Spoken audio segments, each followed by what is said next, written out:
Mwene data ukunda Imana ukunda Yesu, aha hantu ubona mpagaze ku nzu y'umugwanizi bita Freemason.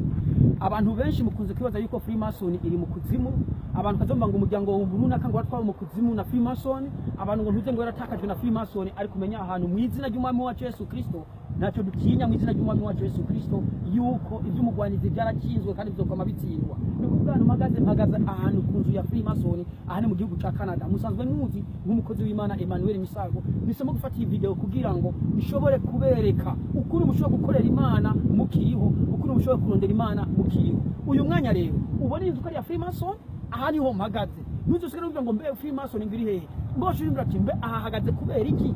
Afise ubushobozi nyabaki, jewe ndi mu mwami wacu Yesu Kristo, naramwakiriye ndamukorera, nukuvuga nkora mu nkomezi z'umwami Yesu, umwami wacu Yesu Kristo. Aho uri vuga ati amena. Murikira mwene data ndakwereka programa zabo ingene bakora. Barakora ku musi wa mbere, kwita ku musi wa kangahe batangura sangapi kugeza sangapi, na programu batanguye ryari, nukuvuga yuko bone batanguye kuva 1970. Programa yabo nahihagaze ahaye no kuvuga yuko amajambo uyakurikiranye neza urashoboye kubona mbega iyi ni kuvuga niyo urutonde gukuru batanguye gukora aba Freemason. No kuvuga batanguye 1977 iki gikorwa kiriko kirakora cha Freemason. Iyumvire rero bamaze gutwara abantu bangana gute, n'abantu bamaze gupfa bangana gute, kandi iyi nzu imisi yose yamayuguruye.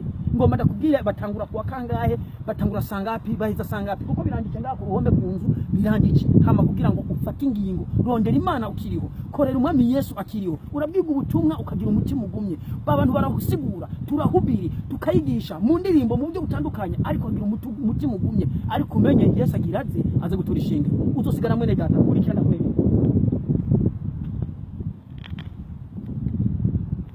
Nukuvuga aha hantu mubona mpagaze nukuvuga ngaha hantu urutonde rwabo nukuvuga batangura ku munsi bita Tuesday. Nukuvuga Tuesday ni ku munsi wa kabiri, batangura isaha imwe n'iminota 30 z'ijoro. Amasaha barangiriza ko ntayariko, bongera bandika ku munsi wandi uhitwa Wednesday, ni kuvuga ku munsi wa kabiri guhera isaha imwe n'iminota 30 z'ijoro nyene. Bongera bandika kandi ku munsi wa Thursday kuwa kane guhera isaha imwe z'ijoro n'iminota 30.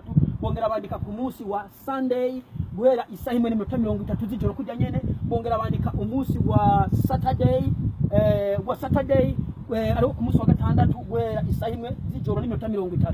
Nukuvuga ikorera mwene data ubona amasaha yose bakora mu ijoro. None yumvire niba bakora mu ijoro kandi akaba ari ku nzu ya Freemason, wiyumvira ngo bakora iki? Batangura mu ijoro. Amasaha yo gutangurira niyo bandika, ariko amasaha yo kurangiza ntayo bandika. Biro mwene data kurikira Imana ukiriho, korera Imana ukiriho, rondera Yesu ukiriho. Ataraho naho uragiye muri Gehonomu, urapfuye. Kuko abasiguzi turasigura, wewe waragumije umutima urawugumya, abaririmbyi bararirimba, ariko wewe waranse kumva, uguma ukora bya bindi nyene Imana yanka.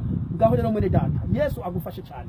Iyi ni ya Freemason, aha mpagaze ku nzu ya Freemason, kandi kububasha bw'umwami Yesu Kristo ntacyo mba ndashoboye byose, kuko umwami yaranyambitse inkomezi, mporana na mpwe muyera w'Imana. Ubwo rero Yesu agufasha cyane, urondere Imana, ufate ingingo nziza yo gukorera Imana mu izina ry'umwami wacu Yesu Kristo. Ati Imana mfasha kugira ngo nzorengane Gehonomu amahoro, nzobone umwami wacu Yesu Kristo. Nuko Yesu abane namwe kugira